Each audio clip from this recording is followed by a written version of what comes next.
Я вас шчыра вітаю ў гэтым зале Мадрыд. Я вельмі рада, што вы сюды прыйшлі. Мяне зваць Марціна Чурдава. Я працую як рэжысёр тэатра і лектар. І я працую ў некамерцыйнай арганізацыі, якая мае назву «Постбелюм». Наша арганізацыя дзейнічае ў Чэхіі з 2002 года. Наша галоўная чыннасць – это тое, што мы збіраем гісторыі. Мы збіраем гісторыі звычайных людзей, якія пражылі незвычайнае жыццё ў 20 стагоддзі. І прычым гэтыя людзі, яны былі альбо ключавымі сведкамі важных падзей у 20 стагоддзі, альбо былі непасрэдна іх удзельнік. Нас цікавяць гісторыі ветэранаў вайны, тых, хто перажыў Халакост, ахвяр рэпрэсій у 50-е гады, дысідэнты, духоўных асоб. Нас таксама цікавяць людзі з другога боку барыкад, тыя, хто быў пры ўладзе. Гісторыі палітыкаў, членаў КДБ, дзяржаўнай бяспечнасці і гэтак далей. Нейкіх даглядчыкаў у вязніцах. Нам цікава стварыць як мага больш разнастайную мазаіку 20-го стагоддзя. Мы хочам паказаць, што гісторыя яна не адна, што гэта не толькі нейкая адна гісторыя, якая паказваецца нам у падручніках. Мы хочам паказаць гісторыю, якую перажылі нашыя бабулі, дзядулі, прабабулі, прадзядулі і гэтак далей. Як ужо казалася, наша галоўная дзейнасць тое, што мы збіраем гісторыі. Вось на фотаздымку вы бачыце інтэрв'ю са сведкам пэўнай падзеі гістарычнай, і мы прыходзім, і гэтыя сведкі, яны самі з'яўляюцца створцамі гэтай гісторыі. Мы іх ніяк не вядзем. Вось тое, што яны скажуць, гэта і будзе іх гісторыя. І з гэтай гісторыі мы складаем вялікую базу дадзеных, якая мае назву «Памяць нацыі». І гэта не толькі памяць чэшскага народу, не толькі памяць чэхаславацкага народа. На дадзены момант у гэтай базе дадзеных гісторыі з 64 краін свету, у тым ліку з Беларусі. Гэтая база даных у адкрытым доступе для ўсіх у інтэрнэце. Вы можете знайсці альбо вось пад гэтым адрасам, альбо ёсць і чэшскі адрас, каму бліжэйшая чэшская мова «Памяць народа.cz». Хто заўгодна можа шукаць у гэтай базе дадзеных і выкарыстоўваць гэтай гісторыі ў навучанні гісторыі ў школе, альбо для работы ў некамерцыйных арганізацыях, у гістарычных інстытутах. Яна даступная насамрэч для ўсіх. Як ужо казалася, нас цікавяць гісторыі сведкаў розных падзей, і вы тут бачыце гэтыя тэматычныя блокі. Это сведкі падзей, звязаных з нацызмам, з нацыянальнымі меншасцямі, палітычных вязняў, з нейкімі спецслужбамі і ветэранамі. Але нам не цікава ствараць гэтую базу дадзеных проста для таго, каб яна недзе вісела ў інтэрнэце. Наша мэта – паказаць гэтыя гісторыі людзям і матываваць людзей да таго, каб яны цікавіліся сучаснай гісторыяй. Таму што, напрыклад, у чэшскай сістэме адукацыі ёсць праблема, што да сучаснай гісторыі мала калі даходзяць рукі. Часта ўсе пачынаюць разбіраць дэталёва гісторыю дыназаўраў, але з іншага боку гісторыя Другой сусветнай вайны застаецца вельмі мала высветленай. І мы шукаем спосабы, як распаўсюджваць гэтыя гісторыі. Там простое, што ў нашай базе дадзеных заўсёды ёсць запіс інтэрв'ю са сведкам у выглядзе аўдыа ці відэа, але мы таксама імкнемся знайсці як мага больш гістарычных матэрыялаў, якія нам можа прадставіць гэты сведка. Это фотаздымкі, нейкія дакументы, лісты, карты і ўсё. Вось гэтыя ўсе дакументы і ўсё, што гатовы нам прадставіць, і ўсе тыя дакументы, якія гатовыя прадставіць гэтыя сведкі. Як я ўжо казала, нас цікавяць розныя спосабы, як матываваць у тым ліку і маладых людзей пачаць цікавіцца сучаснай гісторыяй. Мы прыдумалі такі праект, які называецца «Гісторыя нашых суседзяў», калі школьнікі з 8 і 9 класаў, 14-15 год, якія ствараюць групу разам са сваім настаўнікам.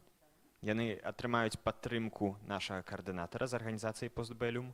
Яны выберуць сабе гэтага сведку, это можа быць нейкі член сям'і, нехта з рэгіёну, І яны запішуць і апрацуюць гэтую гісторыю, якую ён гатовы ім прадаставіць.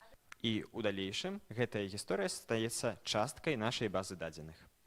У нас у гэтым вельмі добры досвед, таму што дзеці вельмі адважныя журналісты, яны пытаюць вельмі цікавыя, задаюць цікавыя пытанні. І вось яны задаюць такія пытанні, якія дарослыя, альбо ім не прыйшло б у галаву, што такое пытанне можна задаць, альбо ў іх ёсць пэўны блок псіхалагічны, яны не хочуць пра такое пытацца.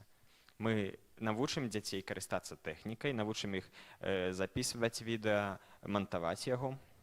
Мы таксама іх навучым такім больш мяккім здольнасцям, як весці размову, як эмпатычна падыходзіць да гэтага сведкі. На дадзены момант у гэтым праекце ўдзельнічае больш чым 100 чэшскіх школ. І праз вось гэты праект «Гісторыя нашых суседзяў» у нашу базу дадзеных увайшло 1200 новых гісторый.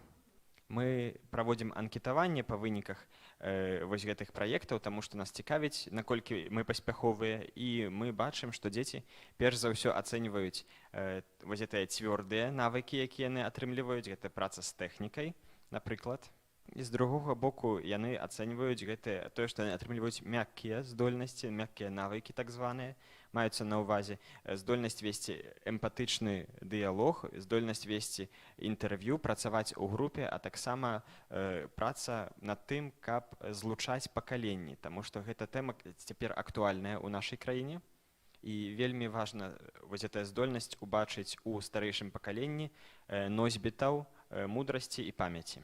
І вось мы заўважаем, таму што з тым, як прыйшоў капіталізм, заўважна, што у нас зараз ёсць тэндэнцыя, каб бачыць усё ў святле поспеху, эканамічнай выгады. І старэйшае пакаленне, яно як бы эканамічна невыгадна, і яно губляе гэтую павагу малодшага пакалення. І ў гэтым святле вельмі важна тое, што мы робім.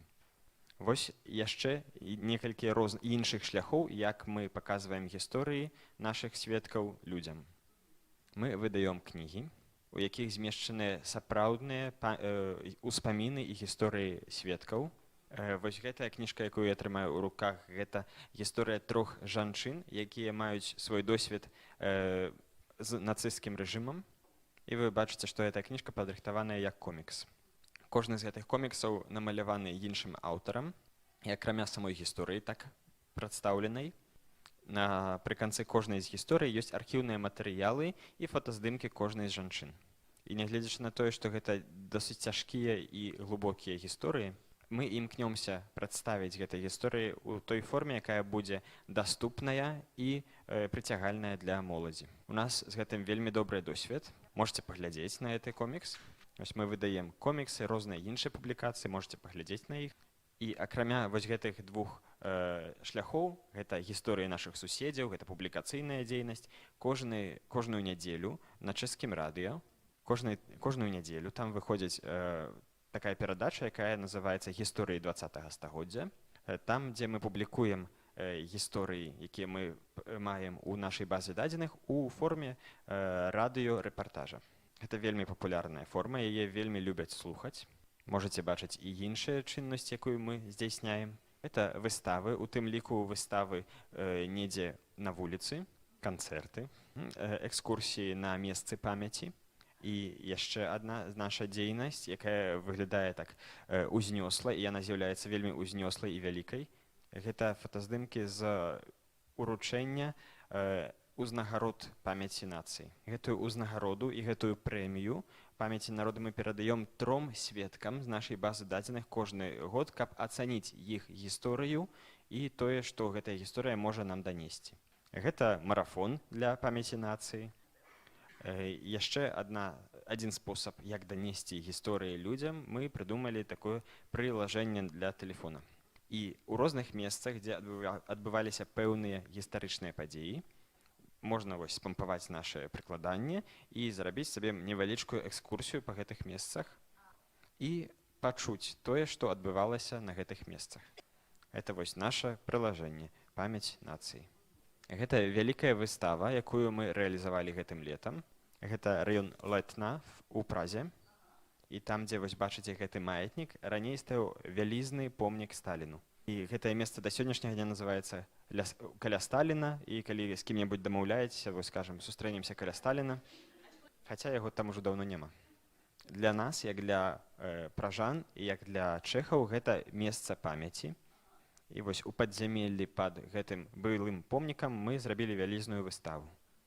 Можете паглядзець, як гэта выглядае, крыху цёмна. Это падзямелле.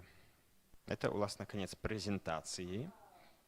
Тут у вас, вы бачыце кантакт маёй калегі, якая займаецца замежнымі, кантактамі з замежам, Марыя Янушкова. І сёння яна піша вялікі праект, каб атрымаць грант на супрацоўніцтва з Беларуссю. І яна даверыла прапанаваць вам, калі б хто-небудзь з вас зацікавіўся удзелам у праекце, каб я паказала вам яе кантакт. То бок у вас ёсць вось гэты кантакт, і калі б хто-небудзь хацеў перадаць свой кантакт, вы можете напісаць яго ў гэтым нататнічку. Ён будзе перададзены Марыі. І апошняя рэч, пра якую я хацела б сказаць, гэта не частка гэтай прэзентацыі. Вось тое, што я хочу сказаць, гэта майстар-класы праз перажыванне. І гэтыя майстар-класы вельмі важная частка адукацыйнай часткі постбэлюм. Гэтыя майстар-класы праз перажыванне мы праводзім для дзяцей ад 6 год, ажно да студэнтаў універсітэтаў і выкладчыкаў. Нашы майстар-класы маюць розныя тэмы, і гэтыя тэмы заўсёды заснаваныя на канкрэтных гісторыях нашых сведкаў з нашай базы дадзеных. Але за гэтай гісторыяй мы заўсёды шукаем больш шырокі кантэкст і шырокую тэму. Напрыклад, тэмы калектывізацыя, грамадзянская адвага, мужнасць, адукацыя ў дэмакратычных каштоўнасцях. На дадзены момант у нас 12 такіх майстар-класаў праз перажыванне, і ўзнікаюць чарговыя. Нехта з вас учора меў такі шанец перажыць адзін з такіх майстар-класаў праз перажыванне на тэму грамадзянская адвага. І для нас вось гэтая адукацыя праз перажыванне вельмі важная. Мы ўспрымаем яе як вельмі эфектыўную. Таму што на працягу гэтага майстар-класу дзеці альбо студэнты ўваходзяць у пэўную ролю, і ў гэтай ролі яны даследуюць такія рэчы, такія абставіны, якія ў нармальнай сваім жыцці яны б нават не хацелі спрабаваць. Яны маюць магчымасць даследаваць гэтую гісторыю і гэтую тэму ў бяспечнай ролі. Мы працуем з рознымі артэфактамі, з рухам, з аўдыёзапісамі. І галоўны метад, які мы выкарыстоўваем, гэта структураваная драма. Это значыць, што гісторыю нашага сведку мы бяром і падзяляем на некалькі розных метадаў.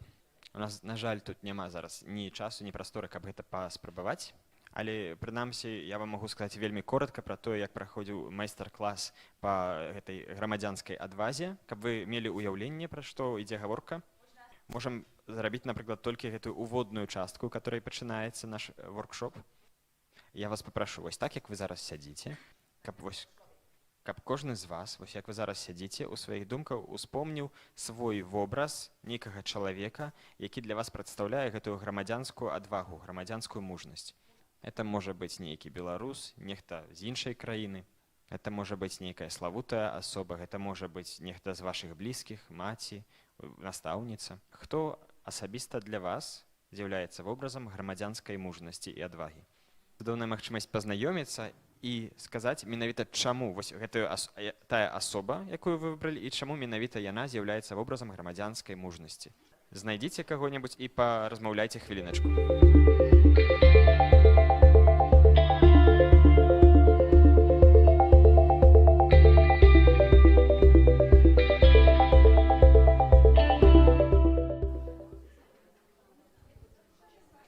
Дзякуй вялікі, можна спыніцца. Зразумела, што гэта вельмі цікавая тэма, але ў нас застаецца толькі 5 хвілін. І вось цяпер мяне цікавіць не канкрэтныя імёны, не канкрэтныя асобы, але менавіта тыя якасці, тыя характарыстыкі, якія, на вашу думку, мае вось гэты грамадзянска адважны чалавек. Нам не трэба дамовіцца, не трэба мець нейкі адзіны ідэал, ікону, толькі вашае меркаванне. Што вы думаеце? Некалькі меркаванняў можна пачуць? У нас думка такая, что, я думаю, выскажу так, что человек, які адказ грамадзянскі, да, такі сведак, гэта такі чалавек, які не баіцца казаць у вочы тую праўду, якая ёсць насамрэч.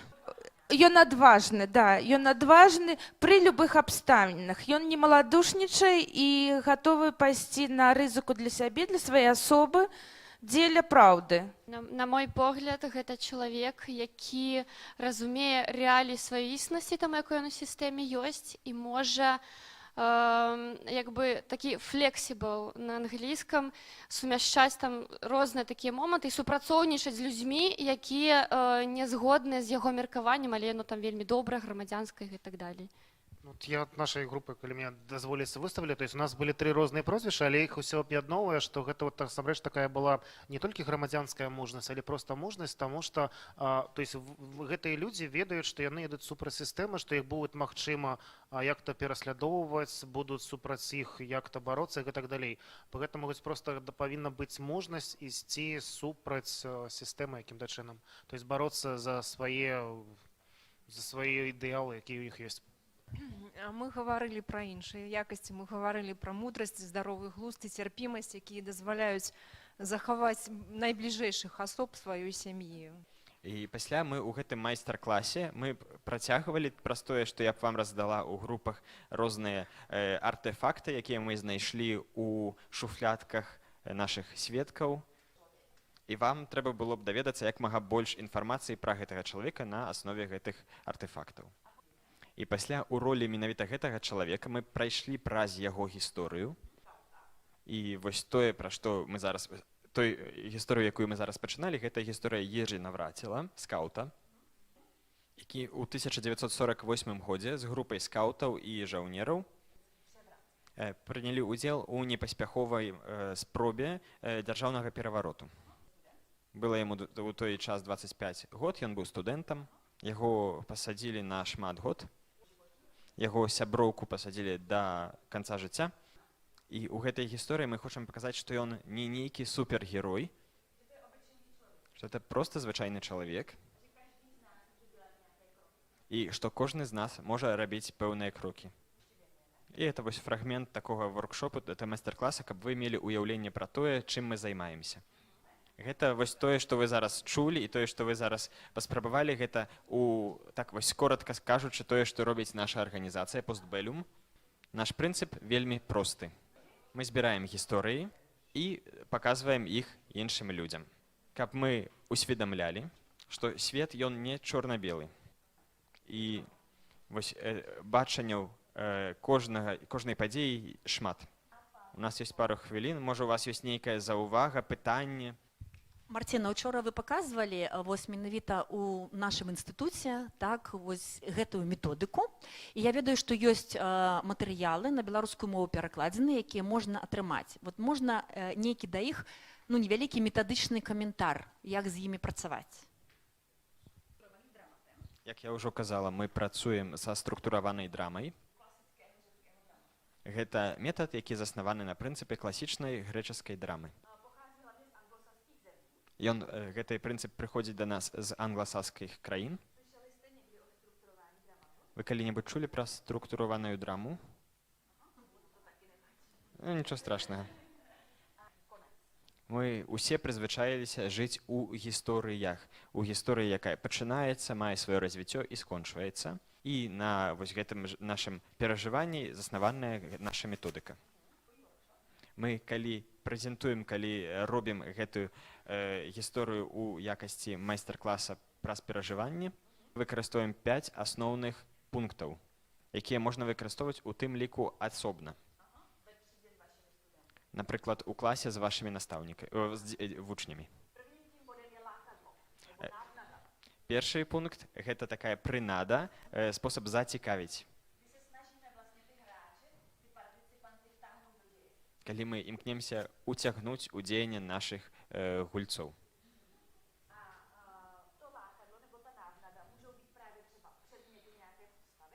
Вось гэтай прынадай могуць быць, напрыклад, прадметы пэўнай асобы. Это можа быць, напрыклад, атрывак з дзённіка ці з ліста пэўнай асобы. Прыйдзеце ў клас і проста яго прачытаеце. Гэта можа быць аўдыо, відэаматэрыял альбо нейкі рэпартаж. Альбо таксама нейкія абразы, нейкая мапа, нейкія фотаздымкі. І праз гэта мы імкнёмся зацікавіць нашых удзельнікаў. Далейшая наступная частка называецца вось паглыбленне даверу і будаванне кантактаў. Мы паказваем нашым удзельнікам больш інфармацыі пра гісторыю, якая адбываецца, і пра час, у якім адбываецца гэтая гісторыя. І тут зноў жа можна выкарыстоўваць розныя артэфакты. Можна выкарыстаць таксама настаўніка ў пэўнай ролі. Настаўнік можа прыйсці ў пэўнай ролі і пачаць дзейнічаць. Альбо можна выкарыстаць так званыя жывыя карціны, которые вельмі любяць выкарыстоўваць менавіта ў адукацыі праз перажыванні. Вось, напрыклад, гэта вельмі лёгкі метад. На жаль, у нас няма часу. Мы маглі б з вами тут вельмі хуценька зрабіць, напрыклад, жывы вобраз чаго заўгодна. Напрыклад, паўстання Каліноўскага. З нашых цел мы б зрабілі фотаздымак гэтага паўстання. І пасля пачаўся бы рух, які быў бы наступны крок наступны кадр. Альбо што хоча сказаць гэты герой у дадзеную хвіліну. Это ўсё вельмі лёгкія тэхнікі. Але вось гэтае перажыванне праз цела, маўленне, рух дае нам нашмат большыя магчымасці, каб запомніць. У параўнанні з тым, што дзеці будуць проста сядзець і слухаць пра гэтае паўстанне. Можаце паспрабаваць, напрыклад, у нейкай групе. І тут мы паглыбляем давер да гэтай гісторыі. І надыходзіць кульмінацыя нашага воркшопу, калі ўдзельнікі павінны прыняць рашэнне і несці адказнасць за сваё рашэнне.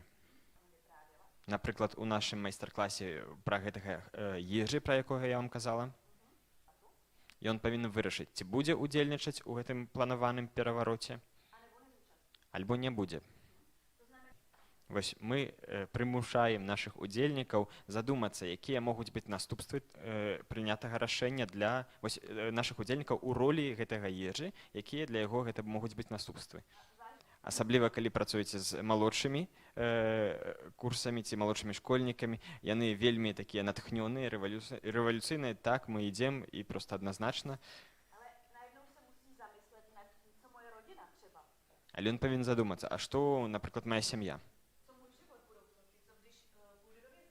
А што, напрыклад, што з маім жыццём, калі я пайду ў вязніцу, напрыклад? І адразу бачна, што ўсё не такое чорна-белае, як здавалася. Напрыклад, у воркшопе пра калектывізацыю, як я вам расказвала пра яго,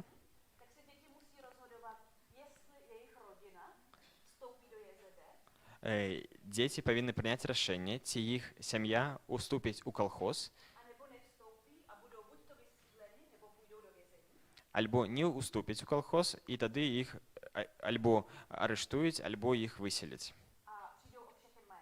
І згубяць усю маёмасць, якую мелі. І здаецца, што для пакалення цяперашняй моладзі, якая часта асуджае сваіх бацькоў, дзядоў наконт таго, ці ўступілі яны ў гэтыя калхозы, ці не ўступілі, гэта вельмі важна. Гэта важна і цэнна, таму што яны павінны прыняць рашэнне, дзе ні адно з рашэнняў нельга сказаць, што яно правільнае ці неправільнае. І перажыць гэта на ўласнай скуры.